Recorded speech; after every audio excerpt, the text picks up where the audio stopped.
1 பேதுருவின் புஸ்தகம் 4வது அதிகாரம் அதனுடைய 7வது வசனத்தை ஒருவர் வாசிக்கலாம். எல்லாவற்றிற்கும் முடிவு சமீபமாயிற்று, ஆகையால் தெளிந்த புத்தி உள்ளவர்களாய் இருந்து ஜெபம் பண்ணுவதற்கு ஜாக்கிரதை உள்ளவர்களாய் இருங்கள்.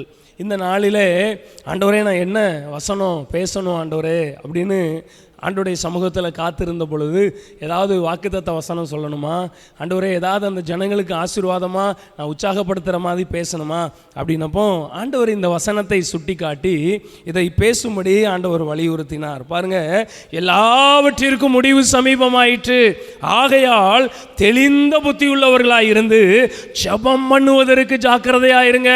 ஆண்டவருடைய வசனம் இந்த நாளிலே நம்மை எச்சரிப்பாய் சொல்லுகிற ஒரு வார்த்தை என்ன அப்படின்னா, எல்லாவற்றிற்கும் முடிவு சமீபமாயிற்று, எல்லாவற்றிற்கும் இந்த உலகத்திற்கு முடிவு சமீபமாயிற்று, எல்லா காரியங்களுக்கும் முடிவு சமீபமாயிற்று. ஆகையால் தெளிந்த புத்தி உள்ளவர்களாக இருந்து ஜெபம் பண்ணுவதற்கு ஜாக்கிரதையாயிருங்க.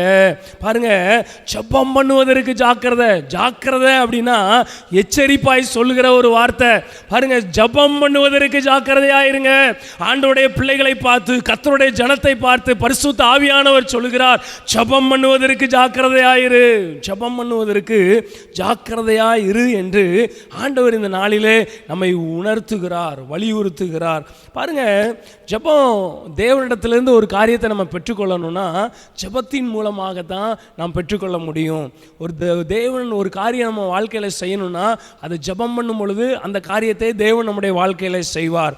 அதற்கு உதாரணமாக ஏராளமான காரியங்களை நம்ம வேதத்தில் வாசிக்க முடியும். பாருங்க, அன்னாள் அவங்களுடைய வாழ்க்கையில் திருமணமாகி பல வருடங்கள் ஆகியும் அவங்களுக்கு குழந்தை இல்லை, பயங்கரமான நிந்த அவமானம். அப்படிப்பட்ட சூழ்நிலையில் ஒரு நாள் அது வரைக்கும் அழுதுகிட்டே இருக்கிறாங்க.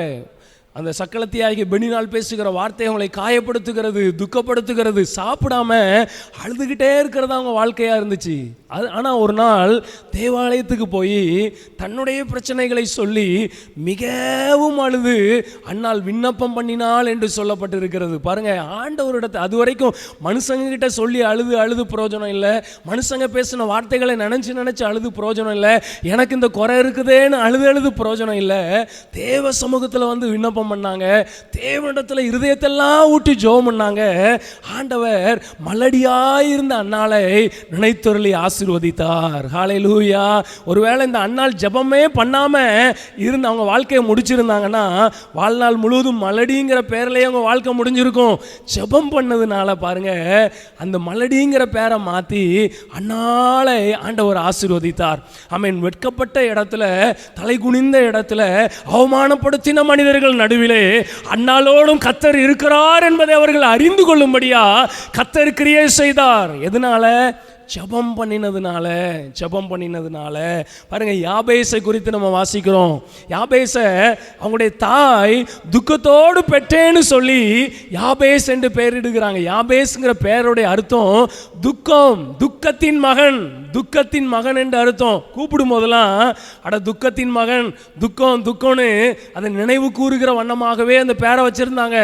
பாருங்க, யாபேசை பெற்றெடுக்கும் பொழுது துக்கத்தோடு பெற்றபடினால துக்கத்தின் மகன் தான் பேரே துக்கங்க வா அப்படின்னு தான் சொல்லுகிற அளவுக்கு அவனுடைய பேரிடப்பட்டு இருந்தது.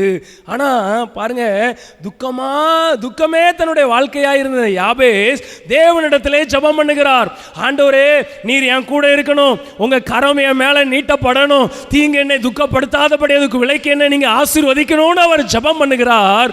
சகோதரர்களை பார்க்கலும் கணம் பெற்றின ஒரு மனிதனா யாபேசை ஆண்டவர் மாற்றிவிட்டார். அவன் வேண்டிக் கொண்ட காரியங்கள் எல்லாம் தேவன் அவனுக்கு அருளி செய்தார் என்று எழுதப்பட்டு இருக்கிறது. அப்போ பாருங்க, ஒரு பிரச்சனை மாறணும்னா, நாம் சந்திக்கிறதான நெருக்கங்கள், போராட்டங்கள் மாறணும்னா, ஒரு தேவைகள் நமக்கு சந்திக்கப்படணும்னா ஜெபம் பண்ணும் பொழுது அந்த காரியத்தை நாம் பெற்றுக்கொள்கிறோம். அதுக்கு ஏராளமான காரியங்களை நாம் சொல்லிக்கொண்டே போகலாம். எசேக்கியா ராஜா பாருங்க, அவ்வளோதான், வாழ்க்கையே முடிந்து விட்டது என்று ஏசாயா தீர்க்கதரிசி மூலமாய் சொல்லப்படுகிறது. அவ்வளோதான், நம்முடைய ஆயுசு முடிந்து விட்டது, நம்முடைய வீட்டு காரியங்களை ஒழுங்குபடுத்தும், நீர் இந்த வியாதி நிமித்தம் பிழைக்க மாட்டீர், மரித்து போவீர் என்று தேவனுடைய வார்த்தை, மருத்துவர்களுடைய வார்த்தை அல்ல, அவரை கவனித்த வைத்தியர்களுடைய வார்த்தை அல்ல. இன்னைக்கு மருத்துவர்கள் சொன்ன உடனே நம்ம பயந்து கலங்கி அவ்வளோதான் சோர்ந்து போய் விடுகிறோம், விசுவாசத்தை எல்லாம் இழந்து விடுகிறோம். இங்கே தேவனே சொல்லிவிட்டார். தேவன் சொன்னால் அதை மாற்ற முடியுமா? பாருங்க, தேவன் சொல்லிட்டாரு. ஆனால் சுவர்புற அந்த வார்த்தையை கேட்ட உடனே அதை வாசித்து பாருங்க, சுவர்புறமா எசேக்கியா திரும்பி மிகவும் அழுது கர்த்தரை நோக்கி விண்ணப்பம் பண்ணுகிறார். அந்த ஜெபம் பாருங்க, அவருடைய ஆயுசு நாட்களை கூட்டி கொடுக்கிறது. தேவனே ஒரு காரியத்தை திட்டம் பண்ணி விட்டார், தேவனே ஒரு காரியத்தை முடிவு செய்து விட்டார். ஆனால் எசேக்கியா ராஜா தேவனிடத்தில் மிகவும் அழுது விண்ணப்பம் பண்ணுகிறார். அந்த விண்ணப்பம், அந்த ஜெபம் தேவனுடைய திட்டத்தையே மாற்றுகிறது. அவருடைய வாழ்க்கையில மறுபடியும் 15 வருடங்களை கூட்டி கொடுக்கிறது. பாருங்க, ஜெபம் எவ்வளவு வல்லமை உள்ளது பாத்தீங்களா? ஜெபம் பாருங்க, அந்த ஜெபத்தின் மூலமாக தான் நாம் தேவனிடத்தில் ஒரு காரியத்தை பெற்றுக்கொள்ள முடியும்.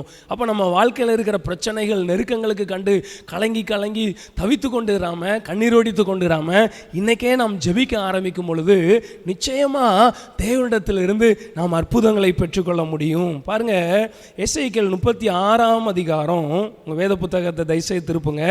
எசேக்கியேல் 36ஆம் அதிகாரம், அதனுடைய 36வது வசனத்தை ஒருவர் வாசிங்க. சரி, போதும். பாருங்க, இது யாரை குறித்து ஆண்டவர் சொல்லுகிறார் அப்படின்னா, இஸ்ரவேல் தேசத்தை குறித்து ஆண்டவர் சொல்லுகிறார். இந்த ஜனங்கள் எப்படிப்பட்ட சூழ்நிலையில் இருக்கிறாங்கன்னா, அந்த தேசமே நிர்மூலமாகி கிடக்கிறது. முழு தேசமும் அக்னினால் சுட்டெரிக்கப்பட்டு கிடக்கிறது. குடியிருப்புகள், வீடுகள், ஆலயங்கள் எல்லாம் ஒரு கல்லின் மேல் ஒரு கல் இல்லாமல் இடிக்கப்பட்டு கிடக்கிறது. அங்கே இருக்கிற விளைநிலங்களுக்குள்ளே உப்பு விதைக்கப்பட்டு இருக்கிறது. விளைநிலங்கள் எல்லாம் பாழாய் கிடக்கிறது. தேசம் நிர்மூலமாக்கப்பட்டு இருக்கிறது. அந்த தேசத்தில் யாருமே வாழ முடியாத அளவுக்கு தேசம் பாழாய் கிடக்கிறது. நம்முடைய ஆண்டவர் எப்படிப்பட்டவரா? கர்த்தராகிய நான் நிர்மூலமானவைகளை கட்டுகிறேன். ஒரு மனிதனுடைய வாழ்க்கை நிர்மூலமாகிவிட்டது, அவ்வளவுதான், என் பிள்ளைகளுடைய வாழ்க்கை இனி துளிர்ப்பதற்கு வழி இல்லை, இனி அவங்க வாழ்ந்திருப்பதற்கு வழி இல்லை, நிர்மூலமாகிவிட்டது. பாருங்க, அடுத்தது பாழானதை பயிர் நிலமாக்குகிறார். பாழா போச்சு, எங்க வாழ்க்கை நிர்மூலமாகிவிட்டது, எங்க குடும்பம் நிர்மூலமாகிவிட்டது, எங்க குடும்பம் பாழாக்கப்பட்டு விட்டது. மறுபடியும் அதுக்கு துளிர் விடுவதற்கு, மறுபடியும் எங்க வாழ்க்கையில நன்மை உண்டாயிருப்பதற்கு எந்த ஒரு வழியும் இல்லையே என்கிற சூழ்நிலை இருந்தாலும், ஆண்டவர் எப்படிப்பட்டவர்னா, நிர்மூலமானதை எடுப்பித்து கட்டுகிறவர். முடிஞ்சு போச்சு, அவ்வளவுதான், வழியே இல்லைங்கிறதையும் ஒரு புதிய துவக்கத்தை உண்டு பண்ணி அதை மறுபடியும் எடுப்பித்து கட்ட அவர் வல்லமை உள்ளவராய் இருக்கிறார். பாழாய் போய் கிடக்கிறது, அவ்வளவுதான்ங்கிற நிலைமையையும் மாற்றி அதை பயிர் நிலமாய் மாற்ற, மறுபடியும் அந்த விளை நிலத்தில், மறுபடியும் அந்த வயல் நிலத்தில் பயிர்கள் வர, விவசாயம் செய்யப்பட, அதை பயிர் நிலமா மாற்ற ஆண்டவர் வல்லமை உள்ளவராய் இருக்கிறார்.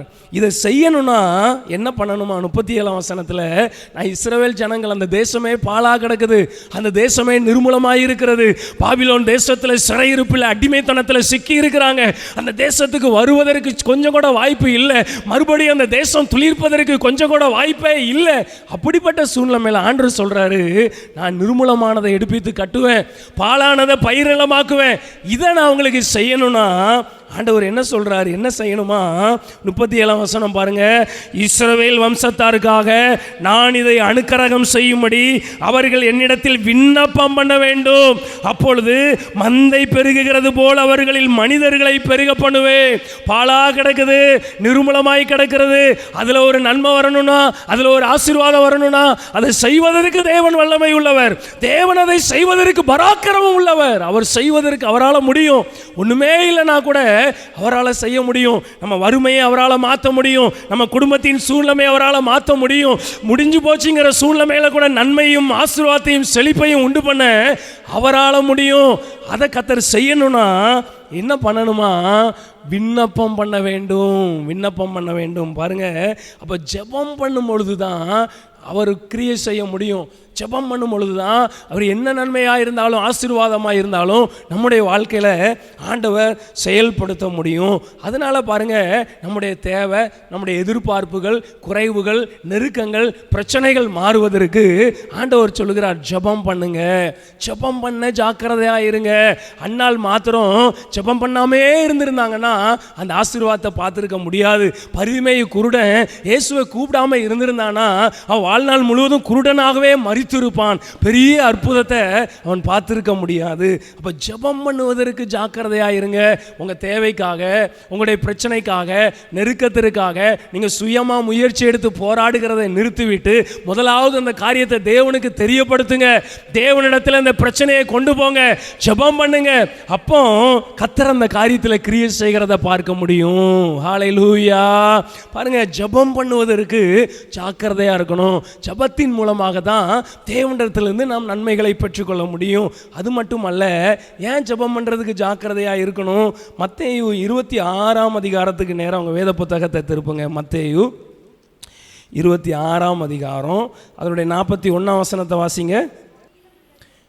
ஆண்டவர் சொல்லுகிறார், நீங்கள் சோதனைக்கு உட்படாதபடிக்கு விழித்திருந்து ஜெபம் பண்ணுங்க. விழித்திருந்து ஜெபம் பண்ணுங்க. சோதனைக்கு உட்படாதபடிக்கு ஜெபம் பண்ணுங்க. சோதனை அப்படின்னா பிரச்சனைக்குள்ளே சிக்கிக்கொள்ளாமல் இருக்கணும்னா, நெருக்கங்களுக்குள்ளே சிக்கிக்கொள்ளாமல் இருக்கணும்னா, பாவத்துக்குள்ளே சிக்கிக்கொள்ளாமல் இருக்கணும்னா, பாவத்துக்குள்ளே நீங்கள் அகப்படாமல் இருக்கணும்னா பாருங்கள், ஜெபம் பண்ணுங்க. விழித்திருந்து ஜெபம் பண்ணுங்க. பாருங்கள், ஜெபம் அதனால தான் ஆண்டவர் சொல்லுகிறார், ஜெபம் பண்ணுவதற்கு ஜாக்கிரதையாக இருங்க. ஏன் ஜெபம் பண்ணுறதுக்கு ஜாக்கிரதையாக இருக்கணும்?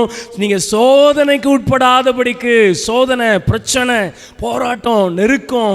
பாருங்கள், நாம் வாழுகிறதான இந்த உலகம் பாருங்க, பாவம் நிறைஞ்ச உலகம், போராட்டங்கள் நிறைஞ்ச உலகம், சோதனை நிறைஞ்ச உலகம். எந்த நேரத்தில் யாருக்கு எப்படிப்பட்ட தீங்குகள், ஆபத்துகள், பிரச்சனைகள் வரும் என்று யாருக்குமே தெரியாது. ஆனா ஆண்டவர் சொல்றாரு, நீங்க இப்படிப்பட்ட சோதனைகளுக்குள்ள அகப்படாம இருக்கணும்னா விழித்திருந்து ஜெபம் பண்ணுங்க. நீங்க ஜெபம் பண்ணுங்க, அதிக நேரம் ஜெபம் பண்ணுங்க. உங்க ஜெப நேரத்தை அதிகப்படுத்துங்க. தினந்தோறும் முழங்காலை முடக்கி உங்களுக்கும் தேவனுக்குள்ள ஐக்கியத்தை பெருக்கிக் கொள்ளுங்க. ஜெபம் பண்ணுவதற்கு ஜாக்கிரதையாய் இருங்கள் என்று ஆண்டவர் சொல்லுகிறார். ஒரு மனிதன் சரியா தேவனோடு உள்ள ஐக்கியத்தை ஏற்படுத்தி கொண்டு தினந்தோறும் நல்ல ஒரு ஜெப வாழ்க்கை சரியாக இருக்கும் பொழுது அவனுடைய வாழ்க்கையில பாவம் உட்பிரவேசிப்பதற்கு வாய்ப்பு இருக்காது. பிரச்சனைகளும் போராட்டங்களும், தேவையில்லாத பிரச்சனைகளுக்குள்ள சிக்கிக்கொள்ளாதபடி ஆண்டவர் காத்துக்கொள்ளுவார். அதனால தான் ஆண்டவர் சொல்லுகிறார், சோதனைக்கு உட்படாதபடிக்கு ஜெபம் பண்ணுங்க. பாருங்க, நம்ம அதிகமாக ஜெபம் பண்றவங்க அதிகமாக பேச மாட்டாங்க. ஜெபம் பண்றவங்க தேவையில்லாத காரியங்களுக்கு இடம் கொடுக்க மாட்டாங்க. தேவ பிரசன்னம் நம்ம மேல இருக்கும் பொழுது இப்படிப்பட்ட சோதனைகளிலே நாம் சிக்கிக்கொள்ள மாட்டோம். அதனால தான் ஆண்டவர் சொல்லுகிறார், சோதனைக்கு உட்படாதபடிக்கு ஜெபம் பண்ணுங்க. சோதனை அப்படின்னா ரெண்டு விதமான காரியம். ஒன்று, தேவன் ஒரு மனிதனை சோதிப்பார். ஆபிரகாம் பாருங்க, தேவன் பொல்லாங்கான பாவத்தை கொண்டு சோதிக்க மாட்டார். பாவம் செய்யறானா இல்லையான்னு பார்க்க மாட்டார். தேவன் எப்படி சோதிப்பார்னா, ஆபிரகாமுடைய வாழ்க்கையில் அவருக்கு கொடுத்த அந்த ஈசாக்க பலி செலுத்தும்படி சொல்லுகிறார். இவன் இந்த காரியத்தை செய்வானா செய்ய மாட்டானா, என் வார்த்தைக்கு கீழ்ப்படிவானா கீழ்ப்படிய மாட்டானா, எனக்கு பயந்து நடப்பானா நடக்க மாட்டானா அப்படின்னு ஒரு கட்டளை கொடுத்து அதன்படி நடக்கிறானான்னு சொல்லி சோதித்து பார்ப்பார். அவருக்கு பயந்து நடக்கிறோமா, அவருக்கு கீழ்ப்படுகிறோமா அப்படின்னு ஆண்டவர் சோதிப்பார். இஸ்ரவேல் ஜனங்கள் பாருங்க, ஆண்டவர் தினந்தோறும் வனாந்தரத்தில் அவங்க நடந்து கொண்டு இருக்கும் பொழுது வானத்திலிருந்து மன்னாவினால போஷிக்கிறார். ஆண்டவர் சொல்லுகிறார், 6 நாளும் வானத்திலிருந்து மன்னா வரும், 7வது நாள் ஓய்வு நாள். அதனால 6வது நாளே 7வது நாளுக்கு சேர்த்து நான் பைய பண்ணிடுவேன். நீங்க பிறக்கும் பொழுது 7வது நாளுக்கு சேர்த்தே அதை பிறக்கி வைத்துக் கொள்ளணும். பாருங்க, மற்ற அதிகமாக எடுத்தா அது பூச்சி பிடிச்சு நாரி போயிடும். ஆனா 6வது நாள் மாத்திரம் 7வது நாளுக்கு சேர்த்து எடுத்து வச்சா அது கெட்டும் போகாது, நாரியும் போகாது, பூச்சியும் பிடிக்காது. ஆண்டவருடைய வார்த்தையின்படி செய்கிறாங்களா இல்லையான்னு பார்ப்பதற்காக ஆண்டவர் கட்டளை கொடுக்கிறார். அப்படி ஒரு கட்டளையை இஸ்ரவேல் ஜனங்களுக்கு சொல்லிவிட்டார். 6 நாள் மன்னா பெய்யும், 7வது நாள் யாரும் பறக்க போகக்கூடாது, 6வது நாளை 7வது நாளுக்கு சேர்த்து வைத்துக் கொள்ள வேண்டும் என்று ஆண்டவர் கட்டளையிட்டு விட்டார். ஆனால் சிலர், வசனம் சொல்லுகிறது, சிலர் ஓய்வு நாள்லையும் மன்னாவை பிறக்கிறதுக்கு போனாங்க. உடனே ஆண்டவர் சொல்லுகிறார், இந்த ஜனங்கள் என் வார்த்தைக்கு கீழ்ப்படியவே மடக்கிறாங்க. மோசே சொல்றாரு, நீங்க அவருடைய வார்த்தைக்கு, கட்டளைக்கு கீழ்ப்படிவீங்களா இல்லையான்னு அவர் உங்களை சோதித்து பார்ப்பார். ஆண்டவர் எப்படி சோதிப்பார்னா, அவர் வார்த்தைக்கு கீழ்ப்படுகிறோமா, பரிசுத்தமா நடக்கிறோமா, அவரை நேசிக்கிறோமா, அவருக்கு கீழ்ப்படிந்து நடக்கிறோமா என்று சோதித்து பார்ப்பார். ஒரு பொண்ணு பாருங்க, அந்த பொண்ணுல எவ்வளோ தேவையில்லாத காரியங்கள் கலந்து இருக்கிறது, காப்பர் எவ்வளோ கலந்து இருக்கிறது அப்படின்னு அந்த தங்கத்தை தங்கத்தை புடமிட்டு பார்ப்பாங்க, நெருப்புக்குள்ளே வச்சு அது சோதித்து பார்ப்பது. இந்த தங்கம் ஒரிஜினல் தங்கமா, இல்லை இதுக்குள்ளே எவ்வளோ கலப்படம் இருக்குது, எவ்வளோ தங்கம் இதில் இருக்குது, அதை உருக்கி அதை புடமிட்டு பார்ப்பாங்க.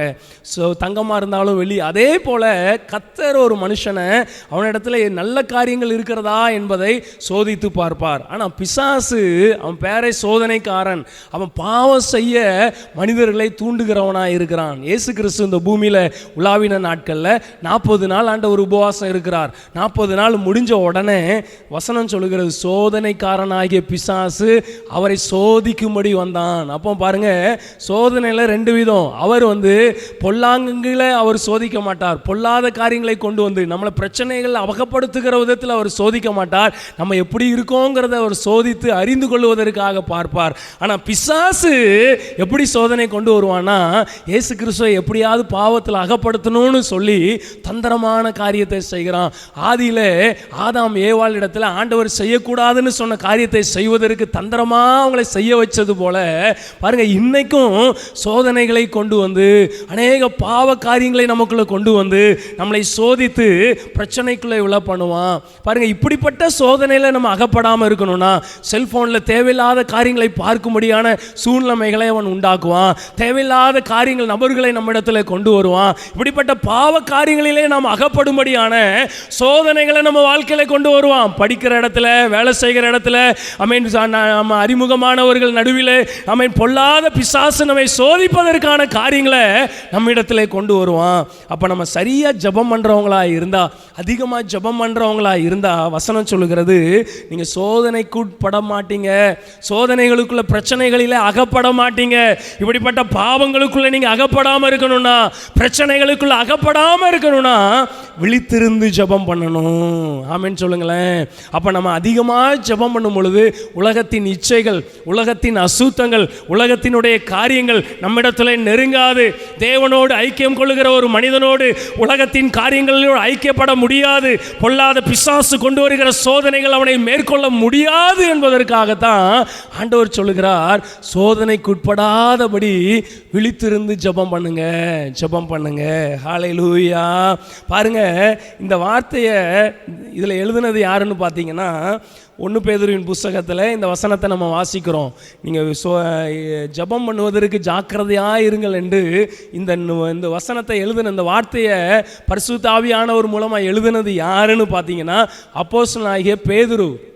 பேதுரு தான் இந்த வசனத்தை இந்த நிருபத்தில் விசுவாசிகளுக்காக எழுதுகிறார். ஆனால் பேதுருனுடைய முந்தைய வாழ்க்கையை கவனித்து பார்த்தீங்கன்னா, அவர் சொல்கிறாரு, ஜெபம் பண்ணுவதற்கு ஜாக்கிரதையாக இருங்க, எல்லாவற்றிற்கும் முடிவு சமீபமாயிட்டு தெளிந்த புத்தி உள்ளவர்களாக இருந்து ஜெபம் பண்ணுவதற்கு ஜாக்கிரதையாக இருங்கள் என்று விசுவாசிகளுக்கு எச்சரிப்பு உண்டாகும்படி நிருபத்தில் எழுதுகிறார். ஆனால் இந்த பேதுருடைய முந்தைய வாழ்க்கையை கவனித்து பார்த்தீங்கன்னா, ஜெபம் இல்லாத ஒரு வாழ்க்கையாக இருந்தது. பேதுரு என்கிற பெயருடைய அர்த்தம், பேதுருக்கு முன்பாக இருந்த பெயர் சீமோன். அவருடைய பெயர் சீமோன் பேதுரு என்று அழைக்கப்படுகிறது. சீமோன் அப்படின்னா நாணலை போல அசைகிறவன், நாணலை போல அசைகிற ஒரு வாழ்க்கை இந்த பேதுருக்குள்ள இருந்தது.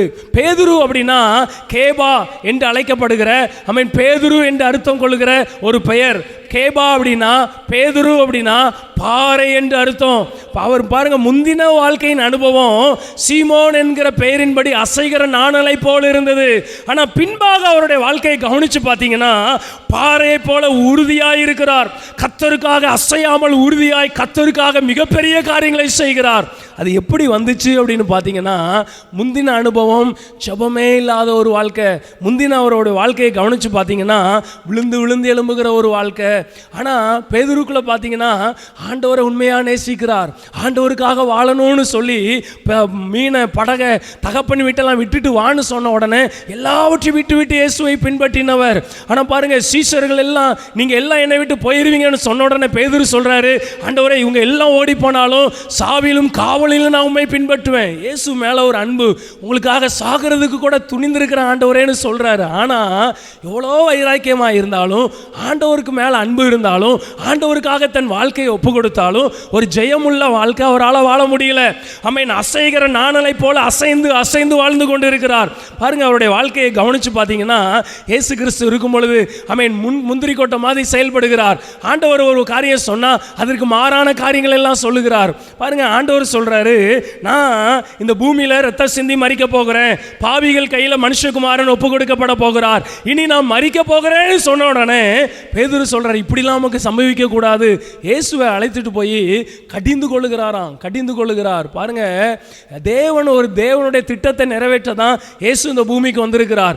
ஒரு மிகப்பெரிய தேவனுடைய விருப்பத்தை நிறைவேற்ற, பெரிய திட்டத்தை நிறைவேற்ற இயேசு இந்த பூமியில வந்து சிலுவையிலே மரிக்க வேண்டும். ஆனா இந்த பேதுருக்கு அது தெரியாததுனால பேதுரு பாருங்க, அவர் சொல்றாரு, நீங்க இதெல்லாம் மரிக்க கூடாது, இதெல்லாம் உங்களுக்கு சம்பவிக்க கூடாது. தேவனுடைய திட்டத்துக்கு எதிராக பேதுரு பேசுகிறார். உடனே ஆண்டவர் சொல்றாரு, அப்பாலை போ சாத்தானே. பாருங்க, பேதுருக்கு பின்னால இருந்து பிசாசு கிரியை செய்கிறான் என்பதை அறிந்ததுனால அப்பாலை போ சாத்தானே என்று இயேசு அதட்டுகிறார் பேதுருவை. அப்போ பாருங்க, முந்திய வாழ்க்கையில தேவனுடைய திட்டத்தை அறியாதவர், தேவனுடைய திட்டத்திற்கு எதிராக செயல்படுகிறார், பிசாசுக்கு இடம் கொடுக்கிறார், விழுந்து விழுந்து எழும்புகிற ஒரு வாழ்க்கை அவருக்குள்ள காணப்படுகிறது. ஏன் இயேசு சிலுவையில் மரிக்க கூடாதுன்னு அவர் சொன்னார்னா, அவருடைய எண்ணங்கள் சிந்தனைகள் எல்லாம் அன்னைக்கு ரோமர்களுடைய கண்ட்ரோலுக்குள்ள இஸ்ரவேல் தேசம் இருக்கிறது.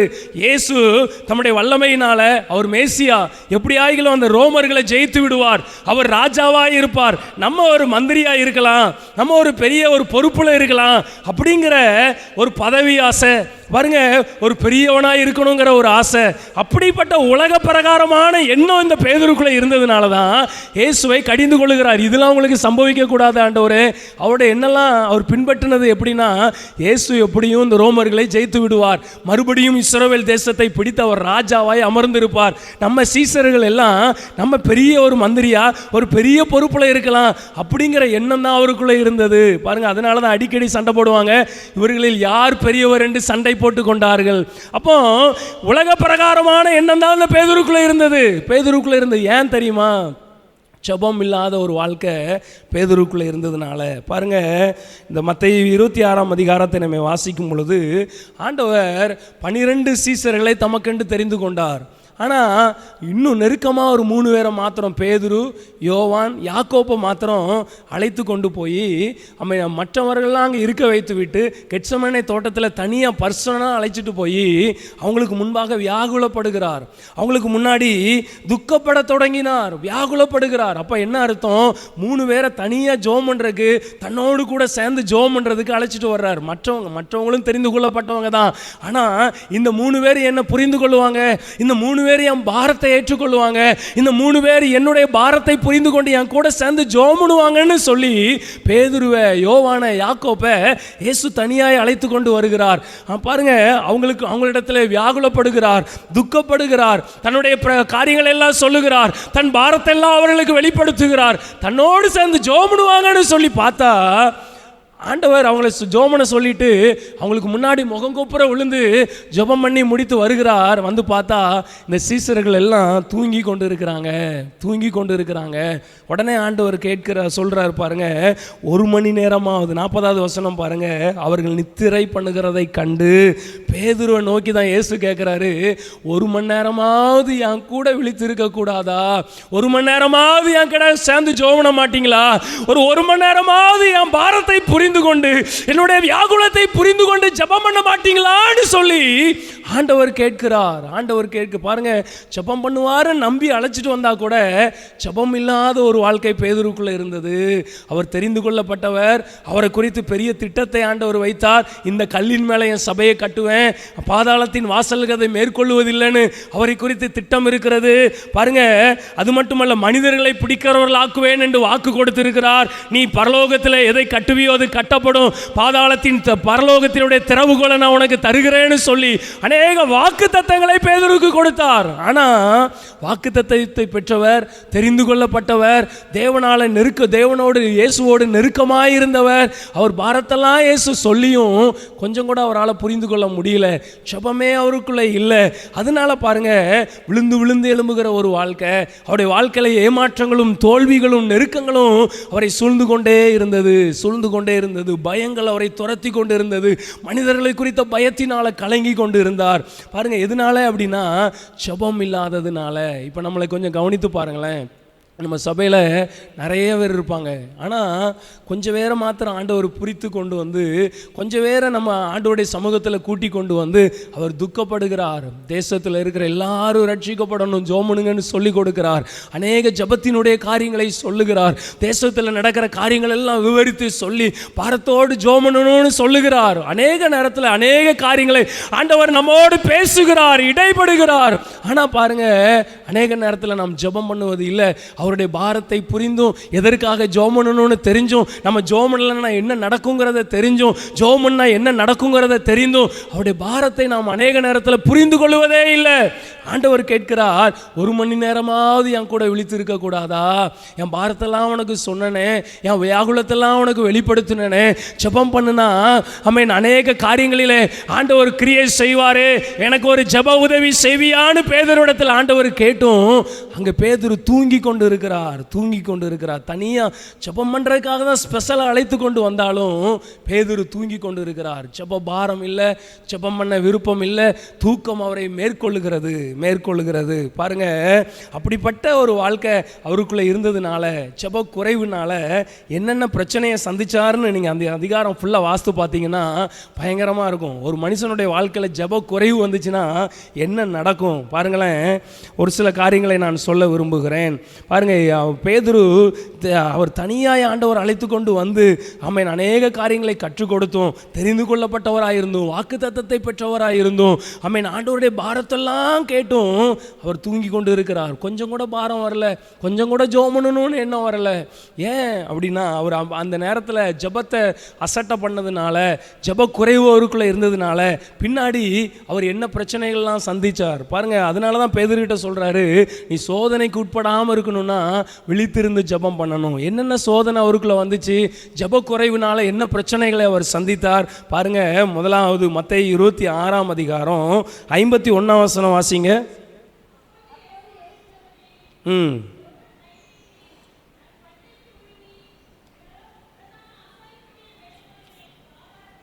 சரி, போதும். அப்பொழுது இயேசுவோடு இருந்தவர்களில் ஒருவன் கை நீட்டி தன் பட்டயத்தை உருவி பிரதான ஆசாரியனுடைய வேலைக்காரனை காதர வெட்டினான். இது யார் அப்படின்னா இயேசுவோடு இருந்தவர்கள் என்று இதில் சொல்லப்பட்டிருக்கிறது. யோவான்ல வாஸ்து பார்த்தீங்கன்னா பேதுரு என்று சொல்லப்பட்டிருக்கிறது. பேதுரு என்ன பண்ணுறாரு, இங்கே கெத்சமனே தோட்டத்தில் இயேசுவை பிடிப்பதற்கு எல்லா போர் வீரர்கள் வர்றாங்க, பட்டயத்தோடு ஈட்டியோடு ஆயுதங்களோடு வருகிறாங்க. இயேசுவை வந்து பிடிச்சிட்டாங்க. உடனே இவர் என்ன பண்ணுறாருன்னா, உடனே அவருக்குள்ள ஒரு பெரிய வைராக்கியம் வருகிறது. இயேசுவையா பிடிக்கிங்க, இயேசுவுக்காக நான் வைராக்கியம் பாராட்டுகிறேன்னு சொல்லி பட்டயத்தை எடுத்து காதார வெட்டுகிறார். அங்க ரத்தம் வருகிறது, ரத்தம் சிந்துகிறது. பாருங்க, அங்க ஒரு பெரிய ஒரு பிரச்சனை வந்த உடனே, ஒரு சலசலப்பு அங்கே ஏற்பட்ட உடனே இவருக்குள்ள என்ன வெளிப்படுகிறதுன்னு பார்த்தீங்கன்னா, உடனே மாம்சம் வெளிப்படுகிறது. இயேசுவோடு இருந்தவர்களில் ஒருவன், இயேசு ஒரு கன்னத்தில் அரைஞ்சா மறு கன்னத்தையும் காண்பி என்று போதித்தார். அதையெல்லாம் அவர் கேட்டுக்கொண்டுதான் இருந்தார். அதற்காக வாழ தன்னை அர்ப்பணித்திருப்பார். ஆனா ஜப குறைவு அவருக்குள்ள இருந்ததுனால பிரச்சனை வந்த உடனே என்ன பண்றாருன்னா, உடனே கை ஓங்குகிறது, உடனே கையை எடுத்து பட்டயத்தை எடுத்து வெட்டுகிறார். அவருடைய பழைய சுபாவம் மேற்கொள்ளுகிறது. ஜபம் இல்லாததுனால சோதனைக்கு அவர் இடம் கொடுக்கிறார். கோபம் வருகிறது, மூர்க்கம் வருகிறது, விட்டா அங்க கொலை கூட பண்ணி விடுவார். அந்த அளவுக்கு மூர்க்கத்தோடு செயல்படுகிறார். இன்னைக்கு கவனிச்சு பாருங்களேன், ஜபம் ஒரு தேவ பிள்ளையுடைய வாழ்க்கையில, ஊழியருடைய வாழ்க்கையில, விசுவாசிகளுடைய வாழ்க்கையில குறைகிறதுனால என்ன நடக்கும்னா, நம்ம விட்டு வந்த பழைய பாவங்கள் நம்மை மேற்கொள்ளும். எதெல்லாம் செய்யக்கூடாது என்று ஆண்டவர் சொல்லியிருந்தாரோ அதெல்லாம் செய்யும்படி நாம் தூண்டப்படுவோம். அதனால தான் ஆண்டவர் சொல்றாரு, ஆவி உற்சாகம் உள்ளது, மாம்சமோ பலவீனம் உள்ளது. ஜபம் பண்ண ஒரு மனிதனுடைய மாம்சம் பலவீனப்படும், ஆவியிலே பலன் வரும். ஜபம் குறைய இந்த மாம்சத்தின் காரியங்கள் எழும்பும். இந்த மாம்சத்தின் விருப்பத்தையே ஒரு மனிதன் ஊழியம் செய்யும்படி தன்னை அர்ப்பணித்து விடுவான். ஆனால் ஜெபம் பண்ண ஆவியிலே பலன் வரும். ஆவி தேவனுடைய காரியங்களை, தேவனுடைய விருப்பத்தை நிறைவேற்றுகிறதா இருக்கும். அப்போ ஒரு மனிதனுடைய வாழ்க்கையில ஆவி பலன் அடைஞ்சிச்சுன்னா தேவனுக்கு பிரியமானவனா வாழுவான். ஒரு மனிதனுடைய வாழ்க்கையில மாம்சம் மேலோங்கிச்சுன்னா, மாம்சத்தினுடைய விருப்பத்தை நிறைவேற்றினானா தேவனுக்கு விரோதமான காரியத்தை செய்கிறவனாய் மாறிவிடுவான். இங்க பேதுரு ஜெபம் குறைஞ்சதுனால உடனே கோபம் வெளிப்படுகிறது. உடனே கொலைவெறியோடு அவர் எழும்புகிறார். உடனே முருகத்தோடு எழும்புகிறார். சத்துருக்களையும் சிநேகியுங்கள் ஆண்டவர் சொன்னார். சத்துருக்களை போல வந்தாலும் இயேசு கிறிஸ்து அவர் சொன்னவர் மாத்திரம் அல்ல, அதை கடைபிடிக்கிறார். சாந்தத்தோடு நின்று கொண்டு இருக்கிறார். தன்னை அதற்காக முழுவதும் ஒப்பு கொடுக்கிறார். ஆனால் பேதுரு பாருங்க, டக்குன்னு பட்டயத்தை எடுத்து வெட்டுகிறார். ஏன் அப்படின்னா ஜெபம் இல்லாததுனால மாம்சம் மேலோங்குகிறது, விட்டு வந்த பாவம் மேலோங்குகிறது. அநேக நேரத்தில் ஜெபம் நம்முடைய வாழ்க்கையில் குறைகிறதுனால நம்முடைய பார்வையில, சிந்தனையில, செயல்களிலே, வார்த்தைகளிலே மாற்றங்கள் வருகிறது. தேவ பக்தியற்ற காரியங்கள் மேலோங்குகிறதுக்கு காரணம் ஜெபக்குறைவு. அதை நாம் மறந்து விடக்கூடாது. பாருங்க, பேதுரு ஜெபக்குறைவுனால அவருக்கு என்ன சோதனை வருதுன்னா உடனே கோபப்படுகிறார். இயேசுவோடு இருந்தவர்களில் ஒருவன். பாருங்க, இன்னைக்கு 4 பேர் சண்டை போட்டு ஒரு இடத்துல கூட்டமாக இருக்குது. ஒருத்தங்க கேட்குறாங்க, இது அப்படி கற்பனை பண்ணி பாருங்களேன், கேட்குறாங்க அங்கே ஒரு என்ன பிரச்சனை, அங்கே கிறிஸ்தவர் ஒரு சண்டை போட்டுட்டு இருக்கிறாரு, ஒரு ஊழியக்காரர் சண்டை போட்டுட்டு இருக்கிறாருன்னு சொன்னால் இயேசுடைய நாமம் தூஷிக்கப்படும் அல்லவா? அதே மாதிரி இயேசுவோடு இருந்தவர், அவர் பிரசங்கம் பண்றவர், ஜெபம் பண்றவர், எல்லா ஜெப கூட்டத்துக்கு போறவர் சண்டை போட்டுட்டு இருக்கிறாரு அப்படின்னு சொன்னாங்கன்னா ஆண்டவருடைய நாமம் தூஷிக்கப்படும். தேவ பிள்ளைகள் ஒரு இடத்துல சண்டை போடுகிறத மற்ற நடுவில் பேசப்படும் பொழுது இயேசுவின் நாமம் தூஷிக்கப்படும். அப்போ அந்த சண்டையான சுபாவம் நமக்குள்ள வருகிறது. சண்டை போடுகிற சுபாவம் நமக்குள்ள எழும்புவதற்கு காரணம் ஜெபக்குறைவு, கோபம், எரிச்சல், மூர்க்கம், கசப்பு, பழி வாங்குகிற எண்ணங்கள் ஏன் மேலோங்குதுன்னா ஜெபக்குறைவு. பேதுருக்கு உடனே அந்த மூர்க்கம் வந்ததுக்கு காரணம் பாருங்க. அதனால தான் ஆண்டவர் சொன்னார், 1 மணி நேரமாவது என் கூட விழித்திருக்க கூடாதா? நீ சோதனைக்கு உட்படாமல் இருக்கணும்னா விழித்திருந்து ஜெபம் பண்ணணும். உடனே பாருங்க ஒரு சோதனையை அவர் சந்திக்கிறார். அது மட்டுமல்ல, அடுத்தது பாருங்க, மத்தேயு 26ஆம் அதிகாரம் 56ஆம் வசனம் வாசிங்க.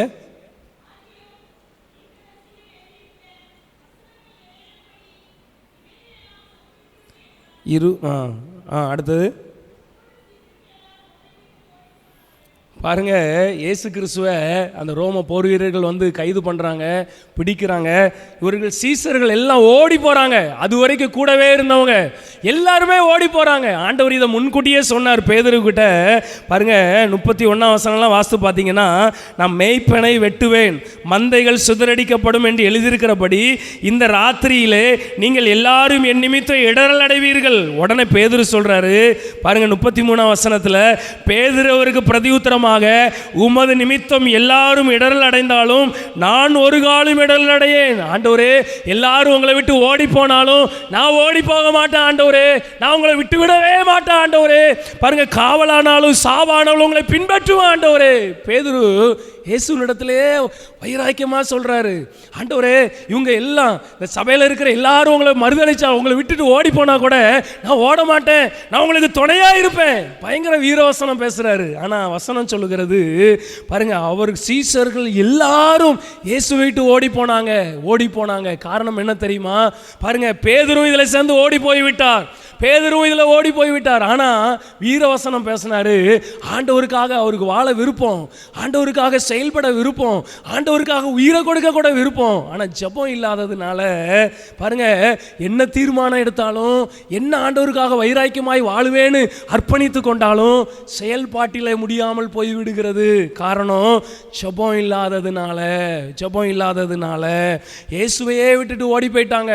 ஆண்டவரே, நான் காவலானாலும் சாவானாலும் உம்மை பின்பற்றுவேன், இவங்க எல்லாம் ஓடி போனாலும் ஓடி போக மாட்டேன். பாருங்க, அந்த சூழ்நிலை வந்து விட்டது. எல்லாம் ஈட்டியோடு அதிகாரிகள் வந்திருக்கிறாங்க. நம்மளையும் பிடிச்சி அடைச்சி ஜெயிலில் போட்டுருவாங்களோ, நம்மளையும் சிலுவையில் அறைந்துருவாங்களோ, மரண பயம், மனிதர்களை குறித்த பயம். இயேசுவை விட்டு ஓடி போகிறார். காரணம் ஜெபக்குறைவுனால. அடுத்தது பாருங்க, மத்தேயு 26ஆம் அதிகாரம் 70வது வசனத்தை பாருங்க.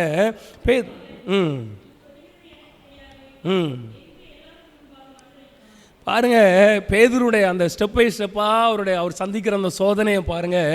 முதலாவது அவருடைய சுயம் வெளிப்படுகிறது, மாம்சம் வெளிப்படுகிறது, விட்டு வந்த அந்த பழைய காரியம் வெளிப்படுகிறது. ரெண்டாவது, ஆண்டவரே உயிரே போனாலும் உங்களை விடவே மாட்டேன், உங்க கூடயே இருப்பேன்னு சொன்னாலும் பயந்து ஓடி போகிறார். மூணாவது என்ன பண்றாருன்னா, பாருங்க, நீ சொல்றது எனக்கு தெரியாது என்று எல்லாருக்கும் முன்பாக இயேசுவை மறுதலிக்கிறார். நீ இயேசுவோடு இருந்தவன் தானே அப்படின்னு அங்க இருக்கிறவங்க சொல்றாங்க. உடனே நீ என்ன சொல்ற, எனக்கு தெரியாத அப்படின்னு சொல்லி, இவர் யாருன்னே எனக்கு தெரியாது அப்படின்னு எல்லாருக்கும் முன்பாக இயேசுவை மறுதலிக்கிறார். அவர் என்ன சொன்னாரு?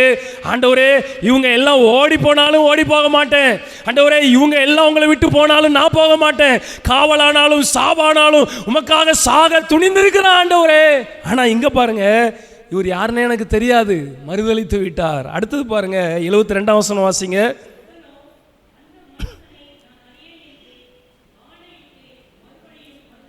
பாருங்க, அந்த மனுஷனை அவர் என்ன சொன்னாருன்னா, என்னை குறித்து எல்லாரும் என்ன சொல்றாங்கன்னு இயேசு பேதுருட்ட கேட்டா, ஆண்டவரே நீர் ஜீவனுள்ள தேவனுடைய குமாரனாகிய கிறிஸ்து அப்படின்னு ஆண்டவர் சொல்லுகிறார். உடனே என் பிதாவே இது உனக்கு வெளிப்படுத்தினார், ஒரு பெரிய வெளிப்பாடை பெற்றிருக்கேன்னு ஆண்டவர் பாராட்டினார். ஆனா இங்க என்ன சொல்றாரு? அந்த மனுஷனை நான் அறியேன், அது சாதாரண ஒரு மனிதன், அவரை நான் அறியேன் என்று மறுபடியும் மறுதலிக்கிறான். அடுத்தது பாருங்க, 74ஆம் வசனம் வாசிங்க.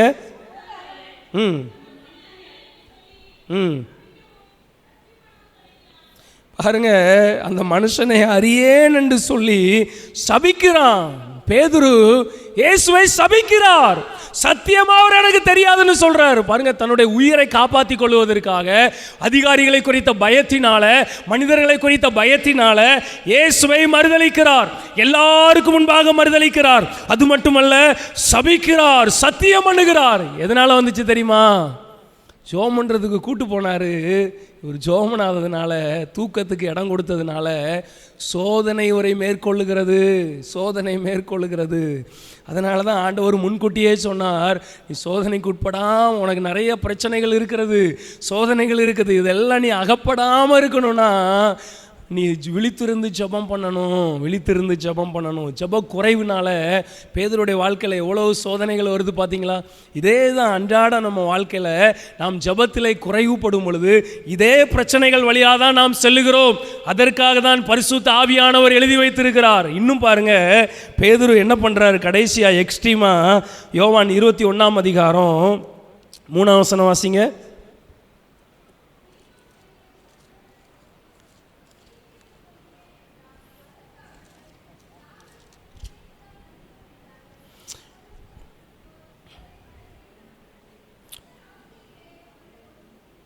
சரி, பாருங்க 3ஆம் வசனத்தில் சீமோன் பேதுரு மற்றவங்க, அதாவது இயேசு கிறிஸ்து இப்போ சிலுவையில் அறையப்பட்டு விட்டார், இயேசு கிறிஸ்து உயிரோடு எழுந்து விட்டார், அவர் அடக்கம் பண்ணிட்டாங்க, அவர் அடக்கம் பண்ணப்பட்டு இருக்கிறார், அவர் உயிரோடு எழும்பிட்டார். ஆனால் இப்போ பாருங்க, இயேசு கிறிஸ்து மரித்து அடக்கம் பண்ண விட்டதுனால இவ்வளோ நாள் இயேசுவோடு கூட இருந்தோம், இனி நம்முடைய எதிர்காலம் என்ன தெரியல. ஆனால் பாருங்க, கொஞ்சம் கொஞ்சமாக அவருக்குள்ள பின்மாற்றம் வந்து கடைசியாக என்ன நடக்குதுன்னா, 3ஆம் வசனத்தில் பேதுரு மற்றவர்களை எல்லாரும் அமர்ந்திருக்கிற அந்த அறையில் சொல்றாரு, இனி சாப்பாட்டுக்கு என்ன பண்ண போறோன்னு தெரியல, வருமானத்துக்கு என்ன பண்ண போறோன்னு தெரியல, பிழைப்புக்காக காரியங்களை செய்யணும்னு சொல்லி அவர் சொல்றாரு, நான் மீன் பிடிக்க போகிறேன். ஆண்டவர் இவருக்கு பெரிய வாக்குத்தத்தங்களை கொடுத்திருக்கிறார். இயேசுவுக்கு பிறகு அவர் விட்டு சென்ற ஊழியத்தை செய்யும்படி பெரிய திட்டங்களை வைத்திருக்கிறார். மனுஷங்களை பிடிக்கிறவளாக்குவேன்னு சொல்லியிருக்கிறார். இந்த கல்லின் மேலே சபையை கட்டுவேன்னு வாக்கு கொடுத்திருக்கிறார். அந்த வாக்குத்தத்தங்களை எல்லாம் மறந்து, தேவன் வைத்திருக்கிற திட்டங்களை எல்லாம் மறந்து, பாருங்க, உலக பிரகாரமான வேலை செய்யும்படி நான் மீன் பிடிக்க போகிறேன்னு சொல்லி மறுபடியும் விட்டு வந்த ஒரு வேலையை, உலக வேலையை செய்வதற்காக போகிறார். ஒரு பெரிய பின்மாற்றமே இந்த பேதுருக்குள்ள வந்து விட்டது. ஆண்டவர் இவருக்காக பெரிய திட்டங்களை வைத்திருக்க, ஆண்டவர் இவரே நம்பி காத்து கொண்டிருக்க, கர்த்தருக்காக இவர் எழும்புவார், செயல்படுவார் என்று எண்ணிக்கொண்டிருக்க, இவருக்குள்ள பின்மாற்றம் எதனால தெரியுமா? ஜெபக்குறைவுனால. பாருங்க, மற்றவர்களை பார்த்து மீன் பிடிக்க போகிறேன்னு சொன்னாரு. அதற்கு அவர்கள், நாங்களும் உம்மோடு கூட வருகிறோம். அங்க இருக்கிற எல்லாரும் ஊழியக்காரங்க, அங்க இருக்கிற எல்லாரும் கர்த்தரால் தெரிந்து கொள்ளப்பட்டவங்க, அங்க இருக்கிற எல்லாரும் சீஷர்கள். பாருங்க, இவர் போனதுனால கூட 4 பேரையும் சேர்த்து பின்மாற்றத்துக்குள்ளே இழுத்து கொண்டு போகிறார். ஒரு பின்மாற்றத்தில் ஒரு மனிதன் வந்துட்டானா மற்றவர்களையும் பின்மாற்றத்துக்குள்ளே கொண்டு போய் விடுவான். இந்த பேதுரு பின்மாற்றத்திற்கு இடம் கொடுத்தபடினால மற்றவர்களும் அவனோடு சேர்ந்து பின்மாற்றத்துக்குள்ளே வருகிறாங்க. இந்த பேதுரு பாருங்க, 1 மணி நேரம் ஜெபம் பண்ணாததுனால, ஒரு ஜெப குறைவு அவருக்குள்ள இருந்ததுனால சோதனைகள் அவரை மேற்கொண்டு எந்த அளவுக்கு பெரிய பாதிப்புகளை சந்தித்து விட்டார் பார்த்தீங்களா? ஜெப குறைவுனால. ஆனால் ஆண்டவர் எவ்வளோ அன்புள்ளவர் தெரியுமா? ஆண்டவர் உயிர் தெழுந்த பிறகு பேதுருவை சந்திக்க வருகிறார். பேதுருவை சந்தித்து பாருங்க, ஆண்டவர் பரலோகத்துக்கு எழுந்தருளி போகிறார். அதுக்கு பிறகு 10 நாட்கள் ஜெபத்தில் தரித்திருங்கள் என்று எருசலேமில் தரித்திருங்கள்னு சொன்னதுனால பாருங்க, அப்போஸ்தலர் 1ஆம் அதிகாரம் 13-14 வசனத்தை வாசிக்கும் பொழுது ஜெபத்திலும் வேண்டுதலிலும் இந்த பேதுரு தரித்திருக்கிறார். 120 பேர் இருக்கிறாங்க. அவர் கூட இவர் பாருங்க 1 மணி நேரம் கூட ஜெபம் பண்ண முடியாதவர் என்ன பண்றாருன்னா 10 நாளும் தேவ சமூகத்திலேயே அமர்ந்திருக்கிறார். 10 நாள் ஆண்டவர் அவரை சந்திக்கிறார். அது இடைப்பட்ட நேரத்தில் ஆண்டவர் சந்தித்தபடினால பாருங்க, மறுபடியும் தன்னை ஒப்பு கொடுத்து 10 நாள் ஆண்டவருடைய வார்த்தைக்கு கீழ்ப்படிந்து வாக்குத்தத்தம் பண்ணப்பட்டதை பெறுவதற்காக எருசலேமிலே காத்திருக்கிறார்கள். 10 நாளும் தேவ சமூகத்தில் ஜெபத்திலையும் வேண்டுதலிலும் தரித்திருந்தாங்க. பாருங்க, ஜெபம் பண்ணிக்கொண்டே இருக்கிறாங்க. 100 பேர் அந்த மேல் வீட்டு அறையில் அமர்ந்து ஜெபம் பண்ணிக்கிட்டே இருக்கிறாங்க. 10 நாள் பாருங்க, 10 நாள் ஜெபம் பண்ண பிறகு 10ஆவது நாளில் பரிசுத்த ஆவியானவர் ஊற்றப்படுகிறார். பெந்தேகோஸ்தே நாள் வருகிறது. எல்லாரும் தேவனுடைய ஆவியினால் வல்லமையினால் நிரப்பப்படுகிறாங்க, மறுரூபமாக்கப்படுகிறாங்க. அதுக்கு பிறகு பாருங்க, பேதுரு அந்த 10 நாள் ஜெபம் பண்ணதுனால பேதுருடைய வாழ்க்கை மாறுகிறது, பேதுருடைய ஊழியம் மாறுகிறது. ஜெபத்தினுடைய முக்கியத்துவத்தை அவர் அறிந்து கொள்கிறார். அதுக்கு முன்னாடி ஜெபத்திலே சோர்ந்து போயிருந்தவர், ஜெபத்தை குறித்து தெளிவில்லாதவராக இருந்தவர், ஜெபம் எவ்வளவு முக்கியம் என்பதை அறிந்து கொண்ட பிறகு அவருடைய வாழ்க்கையை கவனித்து பார்த்தீங்கன்னா, அப்போஸ்தலர் 3ஆம் அதிகாரம் 1ஆம் வசனத்தில் வாசித்து பார்த்தீங்கன்னா, ஜெப வேலை ஆகிய 9ஆம் மணி நேரத்தில் பேதுருவும் யோவானும் ஜெபம் பண்ண ஆலயத்துக்கு போகிறாங்க. 9ஆம் மணி வேலைன்னா சாயங்காலம் 3 மணி நேரத்தை குறிக்கிறதா இருக்கிறது. எல்லாரும் சாப்பிட்டுட்டு நம்ம தூங்குற நேரத்தில் அவர் ஜெபம் பண்ண போகிறார். ஜெப வேலை என்கிற ஒரு வேலையை ஏற்படுத்தி கொள்கிறார். ஜெப வேலையாகி 9ஆம் மணி நேரத்தில் தேவாலயத்துக்கு போய் ஜெபம் பண்ணுகிறார். அப்புறம் அடுத்தது பாருங்க, அப்போஸ்தலர் 6ஆம் அதிகாரம் 4ஆம் வசனத்தில் ஒரு பிரச்சனை வருகிறது சபையில். பாருங்க, பரிசுத்த ஆவியானவரை பெற்றுக்கொண்ட பிறகு, ஜெபத்தினுடைய மேன்மையை அறிந்து கொண்ட பிறகு ஜெபத்திற்கு அதிகமாய் முக்கியத்துவம் கொடுக்கிறார். அவர் சொல்றாரு பாருங்க 4ஆம் வசனத்தில்,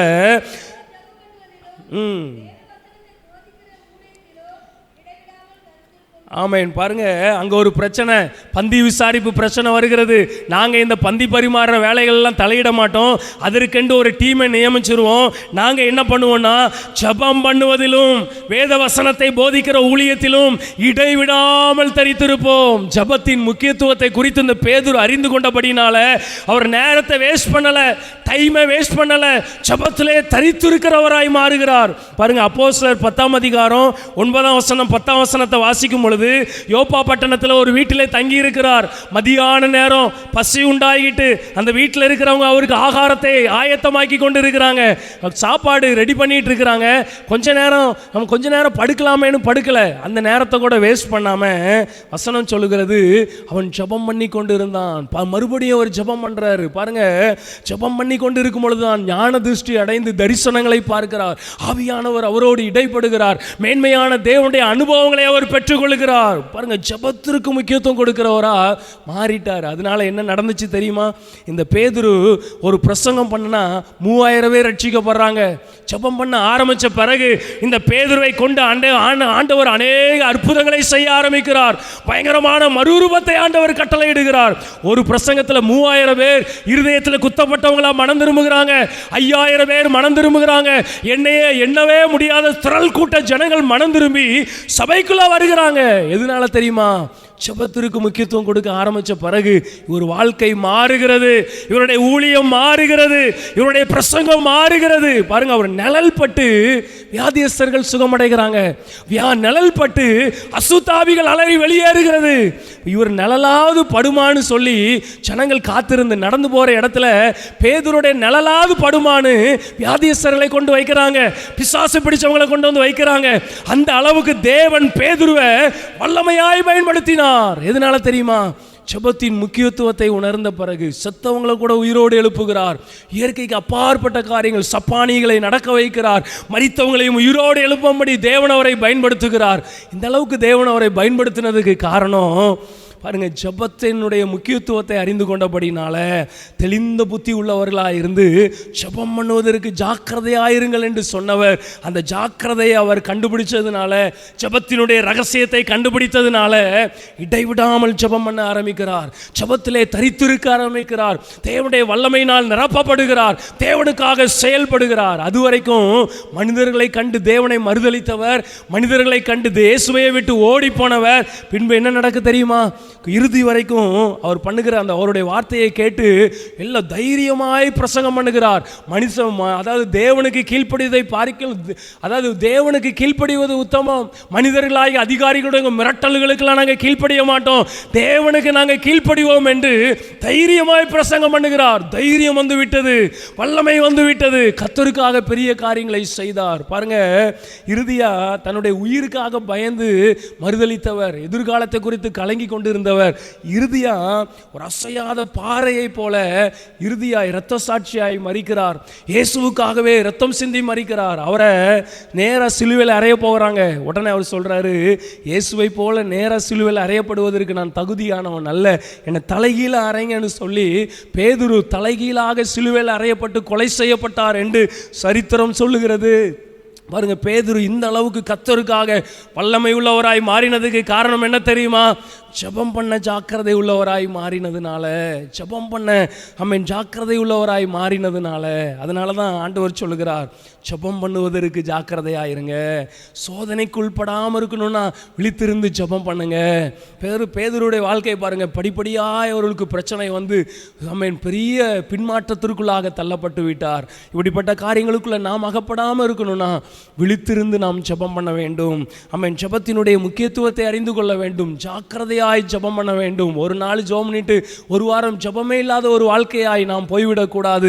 தினந்தோறும் ஜெபம் பண்ணணும். 1 மணி நேரமாவது என் கூட விழித்திருக்க கூடாதான்னு ஆண்டவர் சொல்லுகிறார். ஒரு விசுவாசி நான் குறைஞ்சது 1 மணி நேரமாவது தினமும் அவருடைய சமூகத்தில் அமருகிற ஒரு அனுபவத்தை நாம் பெற்றுக்கொள்ள வேண்டும். அப்போ நாம் கர்த்தருக்கு பிரயோஜனம் உள்ளவங்களாக மாறுவோம். நம்முடைய ஜெபம் வல்லமை உள்ளதாய் மாறும். கர்த்தர் நம்மை கொண்டு பெரிய காரியங்களை செய்கிறவராய் இருக்கிறார். ஹல்லேலூயா. அடுத்தது பாருங்க, ஒரே ஒரு காரியத்தை சொல்லிவிட்டு ஜெபம் பண்ணுவதற்கு ஏன் ஜாக்கிரதையா இருக்கணும், ஒரே ஒரு காரியத்தை சொல்லிவிட்டு நான் ஜெபம் பண்ண விரும்புகிறேன். லூக்கா எழுதின சுவிசேஷம் 26வது அதிகாரத்துக்கு நேராக உங்கள் வேத புத்தகத்தை திருப்பிக் கொள்ளுங்கள். லூக்கா 21:35 வாசிங்க. 35, 36. இனி சம்பவிக்க போகிற இவைகளுக்கெல்லாம் நீங்கள் தப்பி மனுஷகுமாரனுக்கு முன்பாக நிற்க பாத்திரவான்களா எண்ணப்படுவதற்கு எப்பொழுதும் ஜெபம் பண்ணி விழித்திருங்கள். ஏன் ஜெபம் பண்ணுவதற்கு ஜாக்கிரதையா இருக்கணும் தெரியுமா? ஆண்டவருடைய வசனம் சொல்லுகிறது, இனி சம்பவிக்க போகிற இவைகளுக்கெல்லாம் தப்பி. கடைசி காலத்தில் என்னென்ன அழிவுகளும் ஆபத்துகளும் இந்த பூமியில நடக்கும் என்று வேதத்தில் சொல்லப்பட்டு இருக்கிறதோ அத்தனை அடையாளங்களும் தினந்தோறும் இந்த பூமியிலே நடந்து கொண்டு இருக்கிறது. பயங்கரமான நிலநடுக்கங்கள், பயங்கரமான கடல் சீற்றங்கள், கொள்ளை நோய்கள், பயங்கரமான அழிவுகளும் ஆபத்துகளும் திரளாய் வந்து கொண்டிருக்கிறது. அது கடைசி காலம் என்பதை நிரூபித்து கொண்டிருக்கிறது. பாருங்க, இந்த கடைசி காலத்தில் பூமியில பயங்கரமான ஆபத்துகள் வரும், பயங்கரமான தீமைகள் வரும், கொடிய கொள்ளை நோய்கள் வரும். எந்த நேரத்தில் எப்படிப்பட்ட காரியங்கள் நடக்கும் என்று தெரியாது. ஆனா இனி சம்பவிக்க போகிற இவைகளுக்கெல்லாம் ஒரு மனுஷன் தப்பணும்னா விழித்திருந்து ஜெபம் பண்ணணும். ஜெபம் பண்றவங்க பாதுகாக்கப்படுவாங்க. பாருங்க, கொரோனா கொள்ளை நோய் வந்தது, கொத்து கொத்தாய் ஜனங்களை வாரிக்கொண்டு போனது. பாருங்க, ஆண்டவர் சொல்லுகிறார், இதே மாதிரி தான் இனி காரியங்கள் நடக்கும். கடைசி காலத்தில் இப்படிப்பட்ட ஆபத்துகள் நடக்கும். வேதத்தில் என்னென்ன நடக்கும்னு சொல்லப்பட்டிருக்கிற யுத்தங்கள், கலகங்கள், ஜனத்துக்கு விரோதமாக ஜனம், ராஜ்யத்துக்கு விரோதமாக ராஜ்யம், மனுஷருக்கு விரோதமாக மனுஷர் எழும்புவாங்க. எல்லாம் நடந்து கொண்டே இருக்கிறது. ஆனா இனி சம்பவிக்க போற இதுக்கெல்லாம் நீங்க தப்பணும்னா, நீங்க பாதுகாக்கப்படணும்னா என்ன பண்ணணுமா? விழித்திருந்து ஜெபம் பண்ணணும். ஹல்லேலூயா. ஜெபம் பண்ணுகிறவங்க பாதுகாக்கப்படுவாங்க, ஜெபம் பண்ணுகிறவங்க தப்புவிக்கப்படுவாங்க. அது மட்டுமல்ல, ஆண்டவர் சொல்லுகிறார், மனுஷகுமாரனுக்கு முன்பாக நிற்க பாத்திரவான்களாய் எண்ணப்படுவதற்கு. நாம் ஏன் கிறிஸ்தவ வாழ்க்கை வாழ்றோம்? சும்மா வாழ்ந்தோம் மரித்தோம் என்று போவதற்காக அல்ல. இயேசு மறுபடி வரப்போகிறார். நித்தியமாய் அவரோடு கூட வாழ போகிறோம். அந்த நித்திய ஜீவனை, அந்த மோட்ச பாக்கியத்தை பெற்றுக்கொள்வதற்காக தான் இந்த விசுவாச வாழ்க்கை வாழ்ந்து கொண்டு இருக்கிறோம். ஆனால் ஜப குறைவு ஒரு மனுஷனுக்குள்ளே இருக்கும் பொழுது ஆண்டவருக்கு முன்பாக நிற்க தகுதியை இழக்க பண்ணிவிடும். அதனால தான் ஆண்டவர் சொல்லுகிறார், மனுஷகுமாரனுக்கு முன்பாக நிற்க பாத்திரவான்களாய் எண்ணப்படுவதற்கு எப்பொழுதும் ஜபம் பண்ணி விழித்திருங்கள். ஒரு மனிதன் தினந்தோறும் ஜபம் பண்ண இயேசுவுக்கு முன்பாக நிற்கக்கூடிய ஒரு தகுதியை அவன் பெற்றுக்கொண்டே இருப்பான். இயேசுவை சந்திப்பதற்கான ஒரு பாத்திரத்தை, ஒரு பரிசுத்தத்தை அவன் பெற்றுக்கொண்டே இருப்பான். அவனை அறியாமலும் அவன் பரிசுத்தமாக்கப்பட்டு கொண்டே இருப்பான். அதனாலதான் விழித்திருந்து ஜெபம் பண்ணுங்கள். இனி சம்பவிக்க போகிற இவைகளுக்கெல்லாம் தப்பணும்னா மனுஷகுமாரனாகிய இயேசு வரும்பொழுது என்னுடைய நேசர் வருகிறார், என்னுடைய நாயகர் வருகிறார், என் ரட்சகர் வருகிறார்னு ஆசையா அவரை ஓடி போய் அவரை அண்டிக் கொள்ளணும்னா, அவரோடு கூட தங்கி இருக்கணும்னா பாருங்க, விழித்திருந்து ஜெபம் பண்ணணும். நீங்க வெளிப்படுத்தல வாஸ்து பார்த்தீங்கன்னா பூமியின் குடிகள் எல்லாம் அவர் வர்றதை பார்த்து புலம்புவாங்களாம். ஐயோ, மனுஷகுமாரன் வருகிறாரே, மலைகளும் குன்றுகளுக்கும் போய் ஒளிந்து கொண்டு அவருக்கு முன்பாக எங்களை மறைத்து கொள்ளுங்கள் என்பாங்க. ஏன் அப்படின்னா ஆயத்தம் இல்லாதவங்க அவருடைய வருகையை சந்திக்க முடியாது, பரிசுத்தம் இல்லாதவங்க இயேசுவை சந்திக்க முடியாது. ஆனால் தினந்தோறும் ஜெபம் பண்ணுகிற அனுபவத்தை பெற்றுக்கொண்டவங்க ஆயத்தமாக்கப்பட்டு கொண்டே இருப்பாங்க. இயேசுவுக்கு முன்பாக நிற்பதற்கான ஒரு ஆயத்தம் அவங்களுக்குள்ள ஆகிக்கொண்டே இருக்கும். ஆண்டவருக்கு முன்பாக நிற்பதற்கான ஒரு பரிசுத்தம் அவங்களையும் அறியாமல் அவங்களுக்குள்ள உண்டாகி கொண்டே இருக்கும். அதனாலதான் ஜெபம் பண்ணுவதற்கு ஜாக்கிரதையாயிருங்க. இனி சம்பவிக்க போகிற அழிவுகள், கடைசி கால ஆபத்துகளுக்கு நாம் தப்பணும்னா ஜெபம் பண்ணணும். மனுஷகுமாரனாகி இயேசுவை சந்தோஷமா எதிர்கொண்டு நித்தியமாய் அவரோடு கூட நாம் வாழணும்னா விழித்திருந்து ஜெபம் பண்ணுகிற அனுபவத்தை பெற்றுக்கொள்ளணும். அதனால தான் ஆண்டவர் சொல்லுகிறார், ஜெபம் பண்ணுவதற்கு ஜாக்கிரதையாயிருங்க. ஹல்லேலூயா. நீங்கள் எசேக்கியேல் 9ஆம் அதிகாரத்தை வாசிக்கும் பொழுது அங்கே ஒரு காரியம் சொல்லப்பட்டு இருக்கிறது. என்றைக்குமே ஆண்டவர் ஒரு இடத்துல நியாய தீர்ப்பை செலுத்த போகிறார் அப்படின்னா, இந்த பூமியின் மேலே தேவனுடைய நியாய தீர்ப்பு வரப்போகுதுன்னா, ஒரு குறிப்பிட்ட பட்டணத்தின் மேலே தேவனுடைய நியாய தீர்ப்பு வரப்போகுதுன்னா, அங்கே இருக்கிற தேவ ஜனங்கள் மேலே அடையாளம் போடப்படும். ஏன் கடைசி காலத்தில் வர்ற தீமைகளுக்கு நாம மாத்திரம் தப்புவிக்கப்படுவோம்னா ஜெபம் பண்ணுகிறவருடைய நெத்தியிலே அடையாளம் போடப்படும். பாருங்க, எசேக்கியேல் 9ஆம் அதிகாரத்தில் ஒரு பெரிய சத்தியம் சொல்லப்பட்டு இருக்கிறது. 9ஆம் அதிகாரம் 4ஆம் வசனம் வாசிங்க.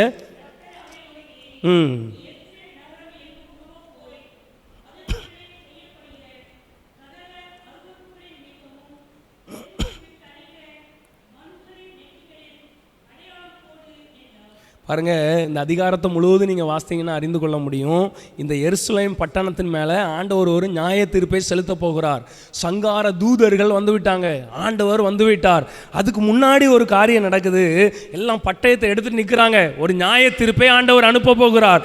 அதுக்கு முன்னாடி 4ஆம் வசனத்தில் தான் ஆண்டவர் சொல்லுகிறார், நீ எருசலேம், அதாவது ஒரு கணக்கனுடைய மைக்கூட்டை வைத்திருக்கிற, அடையாளம் போடுகிற ஒரு மைக்கூட்டை வைத்திருக்கிற ஒரு மனுஷங்கிட்ட ஆண்டவர் சொல்றாரு, நீ எருசலேம் நகரம் உருவ போய் அதற்குள்ளே செய்யப்படுகிற சகல அருவருப்புகள் நிமித்தம் பெருமூச்சு விட்டு அழுகிறவங்களுடைய நெத்தியில அடையாளம் போடு. எருசலேம்ல ஏராளமான அருவருப்புகள் பெருகிவிட்டது, ஏராளமாய் கர்த்தருக்கு பிரியமில்லாத காரியங்கள் பெருகிவிட்டது. அதெல்லாம் கண்டுபிடிச்சு, அதெல்லாம் பார்த்து தேவ சமூகத்தில் யார் பெருமூச்சு விட்டு அழுது ஜெபம் பண்ணுகிறாங்களோ அவங்க நெத்தியில அடையாளம் போடு. தேசத்தில் நடக்கிற தீமைகளுக்கும் அருவருப்புகளுக்கும் அசுத்தங்களுக்கும் தேவனுக்கு பிரியமில்லாத காரியங்களுக்கும் அதையெல்லாம் குறித்து கொண்டு யாரெல்லாம் ஜெபம் பண்றாங்களோ அவங்க நெத்தியில அடையாளம் போடு. பாருங்க, அடையாளம் போடு. 5-6 வசனம் பாருங்க. பின்பு அவர் என் காதுகள் கேட்க மற்றவர்களை நோக்கி, நீங்கள் இவன் பின்னாலே நகரம் எங்கும் உருவ போய் வெட்டுங்கள், உங்கள் கண் தப்பவிடாமலும் நீங்கள் இறங்காமலும் முதியோரையும் வாலிபரையும் கன்னிகைகளையும் குழந்தைகளையும் ஸ்திரீகளையும் சங்கரித்து கொன்று போடுங்கள். அடையாளம் போடாதிருக்கிற ஒருவனையும், அடையாளம் போடப்பட்டிருக்கிற ஒருவனையும் கிட்டாதிருங்கள். யாரெல்லாம் தேசத்துக்காக ஜெபம் பண்றாங்களோ அவங்க நெத்தியில அடையாளம் போடப்படும். பாருங்க, நம்மளே அறியாம நம்ம உண்மையா ஜோமன தேவனுடைய அடையாளம் நம் நெற்றியிலே போடப்படுகிறது. இப்படிப்பட்ட நியாய தீர்ப்பு தேசத்தில் வரும் பொழுது சுற்றிலும் இருக்கிற ஜனங்கள் பாதிக்கப்படுறாங்க. பாருங்க, தேவாலயத்தில் அதை துவங்குங்கள்னு சொல்லி அந்த சங்கார தூதர்கள் துவங்குகிறாங்க. அநேக கன்னிகைகள், குழந்தைகள், பாலகர்கள், யாருக்குமே உங்க கண்ணு இறங்க வேண்டாம், யாரையும் நீங்க தப்ப விட வேண்டாம். ஆனா அடையாளம் போட்டிருக்கிற ஒருவனையும் கிட்டாதிருங்கள். யார் மேலாம் அடையாளம் இருக்குதோ, யாரெல்லாம் தேசத்திற்காக தேசத்தின் காரியங்களுக்காக பெருமூச்சு விட்டு அழுது ஜோம் பண்ணுறாங்களோ, அவங்க நெத்தியில் அடையாளம் போட்டு இருக்கிற யாரையும் சேதப்படுத்தாத. அதனால தான் இனி சம்பவிக்க போகிற அழிவுகளுக்கு நம்ம தப்புறது எப்படின்னா, ஜோமனும் பொழுது நம்ம நெத்தியில் அடையாளம் போடப்படும். பாருங்க, சங்கார தூதர்கள் வரும் பொழுது அடையாளத்தை பார்த்து விலகி போவாங்க. அன்னைக்கு இஸ்ரவேல் ஜனங்களுடைய நிலைக்கால்களில் பஸ்கா ஆட்டுக்குட்டியின் ரத்தம் பூசப்பட்ட பொழுது சங்கார தூதன் விலகி போய் அங்கே எகிப்து தேசத்தில் இருக்கிற தலைச்சன் பிள்ளைகளை சங்கரித்தது போல, இதே மாதிரி தேசத்தில் தேவனுடைய நியாய தீர்ப்பு வரும் பொழுது அடையாளம் போடப்பட்டு இருக்கிறவங்க தப்புவிக்கப்படுவாங்க, ஜெபம் பண்ணுகிறவங்க தப்புவிக்கப்படுவாங்க. அதனால தான் ஆண்டவர் சொல்லுகிறார், ஜெபம் பண்ணுவதற்கு ஜாக்கிரதையாயிருங்க. ஹல்லேலூயா. அப்படி நம்ம ஜெபம் பண்ணணும்னா இப்படிப்பட்ட ஆசீர்வாதங்களை நாம் தேவனால் பெற்றுக்கொள்ள முடியும். ஜெபம் பண்ணும்படி முழங்கால் படியிடலாமா? ஹல்லேலூயா. எல்லாவற்றிற்கும் முடிவு சமீபமாயிற்று. ஆகையால் தெளிந்த புத்தி உள்ளவர்களாக இருந்து ஜெபம் பண்ணுவதற்கு ஜாக்கிரதையாக இருங்க. சாதாரண ஜெபம் தானேன்னு நினைக்கிறோம், சாதாரண உபவாச ஜெபம் தானே நினைக்கிறோம், சாதாரண முழுவதும் ஜெபம் தானே நினைக்கிறோம். ஆமென். நம்ம ஜெபம் பண்ணுவது மிகப்பெரிய நன்மைகள் நமக்கு வைத்திருக்கிறார். ஜெபத்தின் மூலமாக ஏராளமான நன்மைகளை ஆண்டவர் வைத்திருக்கிறார். ஆமென். ஜெபத்தில் நாம் குறைவுபடும் பொழுது அநேக சோதனைகள் நம்மை தேடி வருகிறதா இருக்கிறது. ஆமென். ஆண்டவரிடத்தில் ஒப்பு கொடுப்பீங்களா? என் ஜெப குறைவுகளை மன்னிங்க ஆண்டவரே. ஒரு மணி நேரமாவது என் கூட விழித்திருக்க கூடாதான்னு ஆண்டவர் கேட்கிறாரே. ஒரு மணி நேரம் கூட நான் ஜெபம் பண்ணாத தவறை எனக்கு மன்னிங்க ஆண்டவரே. தினந்தோறும் ஜெபம் பண்ணுவேன் ஆண்டவரே. ஒரு தீர்மானம் எடுங்க, ஆண்டவரோடு பேசுங்க. வசனத்தை கேட்டுட்டு அப்படியே ஆமேன் போட்டு போறதுனால பிரயோஜனம் இல்லை. இந்த வசனத்தை வைத்து ஆண்டவரோடு பேசுங்க, ஆண்டவரோடு உடன்படிக்கை பண்ணுங்க. இந்த வசனத்தின்படி நடக்க என்னை ஒப்பு கொடுக்கிற ஆண்டவரே, வசனத்தின்படி என்னை ஒப்பு கொடுக்கிற ஆண்டவரே. ஒரு மணி நேரமாவது ஜெபம் பண்ண ஒப்பு கொடுக்கிற ஆண்டவரே. என் ஜெப குறைவுனால தான் அத்தனை சோதனைகளும் பிரச்சனைகளும் என் வாழ்க்கையில வந்திருக்கிறது ஆண்டவரே. ஜெபம் பண்ண ஒப்பு கொடுக்கிறேன், ஜெபம் பண்ண ஒப்பு கொடுக்கிறேன். அந்த ஜெபாவி எனக்கு தாங்க, அந்த ஆத்தும பாரத்தை எனக்கு தாங்க. தேசத்தில் நடக்கிற எல்லா காரியங்களுக்காக பாரம் கொண்டு ஜெபம் பண்ணுகிறேன் ஆண்டவரே. ஒரு தபராளாய் மாற்றுங்க தாயாய், நான் எழும்பும்படியா என்னை ஜெபாவினால நிரப்புங்க ஆண்டவரே, நிரப்புங்க ஆண்டவரே. வாய்களை திறந்து கேளுங்க, வாய்களை திறந்து கேளுங்க. உண்மையா ஜெபம் பண்றவங்க மேல ஆமென் ஒரு கிருபையின் ஆவி, விண்ணப்பத்தின் ஆவி ஊற்றப்படுகிறது. ஹல்லேலூயா, ஹல்லேலூயா, ஹல்லேலூயா. கண்ணுக்கு மறைவா தேவனுடைய பிரசன்னங்களை நிரப்புகிறது. ஆமென். ஹல்லேலூயா, ஆமென். அதிகாலையில் ஆண்டவர் உங்களை எழுப்ப போகிறார். அதிகாலையிலே கண்ணீரோடு ஜெபம் பண்ண போகிறீங்க. மணிக்கணக்காக ஜெபம் பண்ணக்கூடிய கிருபைகளை தரப்போகிறார். ஹல்லேலூயா, ஹல்லேலூயா. நானும் ஜெபம் பண்ணணும் ஆண்டவரே, நானும் ஜெபம் பண்ண ஜாக்கிரதையா இருக்கேன் ஒப்பு கொடுக்கிறேங்கிறவங்க அப்படி வலது கரத்தை உயர்த்தி ஜெபம் பண்ணுங்க. உங்களை அர்ப்பணிக்கும் வண்ணமா வலது கரத்தை உயர்த்தி ஜெபம் பண்ணுங்க. ஆண்டவரே, ஜெபம் பண்ண இனி நான் ஜாக்கிரதையா இருப்பேன்.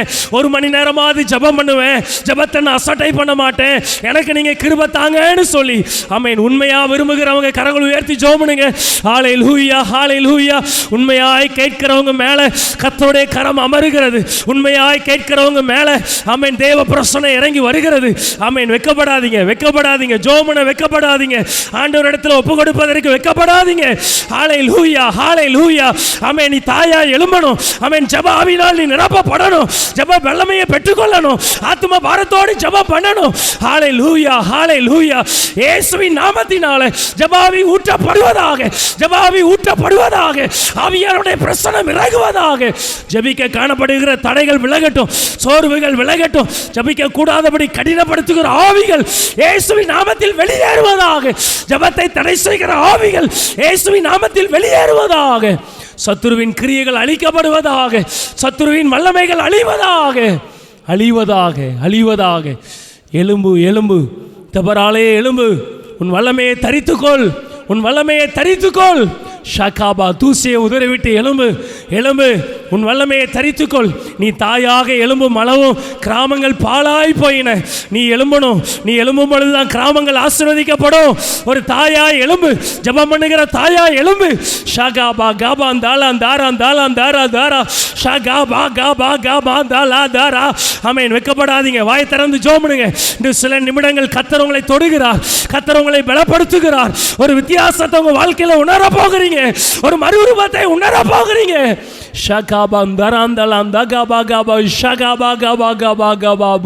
ஜெபிக்க கூடாதபடி இருக்கிற எல்லா போராட்டங்கள் விலகட்டும்.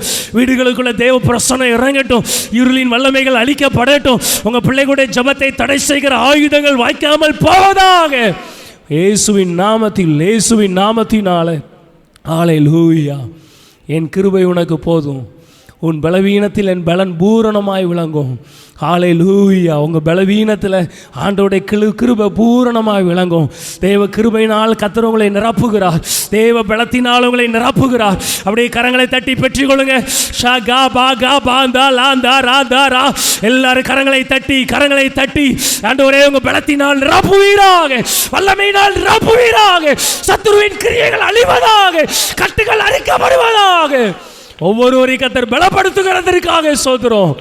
ஹல்லேலூயா. புதிய அபிஷேகத்தினால் நிரப்புகிறதற்காக ஸ்தோத்திரம். தாகத்தோடு உங்கள் பாதத்தில் வந்து ஜெபம் பண்ண உங்கள் பிள்ளைகளை நீங்கள் ஆசீர்வதிங்க ஆண்டவரே. வியாதியோடு பலவீனத்தோடு இருக்கிறவங்களுடைய பலவீனங்கள் மாறுவதாக, வியாதியின் கட்டுகள் அறுக்கப்படுவதாக, உச்சந்தலையிலிருந்து உள்ளங்கால் வரைக்கும் கர்த்தருடைய சுகமளிக்கிற வல்லமை இறங்குவதாக. என்ன பலவீனமாக இருந்தாலும் வியாதியாக இருந்தாலும் இயேசுவின் நாமத்தில் மாறுவதாக. சத்துவம் இல்லாதவனுக்கு சத்துவத்தை பெருக பண்ணுகிறவரே ஆண்டவரே, பலவீனங்கள் விலகுவதாக, பலன் உண்டாவதாக, பலவீனத்தின் கட்டுகள் அறுக்கப்படுவதாக.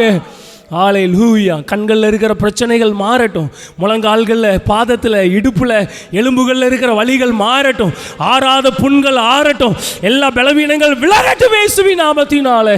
உங்கள் பிள்ளைகளை பாரப்படுத்துகிற என்ன காரியமாக இருந்தாலும் இயேசுவின் நாமத்தில் மாறுவதாக. வேண்டிக் கொள்ளுகிற காரியங்கள் அற்புதங்கள் நடப்பதாக. பிள்ளைகளை குறித்த கவலை, பிள்ளைகளை குறித்த பயம், எதிர்காலத்தை குறித்த பயம், கடன் பிரச்சனைகளை குறித்த கலக்கம் இயேசுவின் நாமத்தில் மாறுவதாக. ஆண்டவரே, வேண்டிக் கொள்ளுகிற அத்தனை காரியங்களில் கர்த்தர் அற்புதங்களை செய்வீராக. நீங்கள் அப்படி செய்கிறதற்காக ஸ்தோத்திரம். இயேசு கிறிஸ்துவின் நாமத்தினால் ஜெபிக்கிறோம் ஜீவனுள்ள நல்ல பிதாவே, ஆமென். எங்கள் கண்மலையும் எங்கள் மீட்பருமாகிய கர்த்தாவே, எங்கள் வாயின் வார்த்தைகளும் எங்கள் இருதயத்தின் தியானங்கள், வேண்டுதல்கள் எல்லாம் தேவரீர் சமூகத்தில் எப்பொழுது பிரதியாய் இருப்பதாக. கர்த்தர் உங்களோடு இருப்பாராக. தேவ சமாதானத்தோடே போய் வர கடவோம்.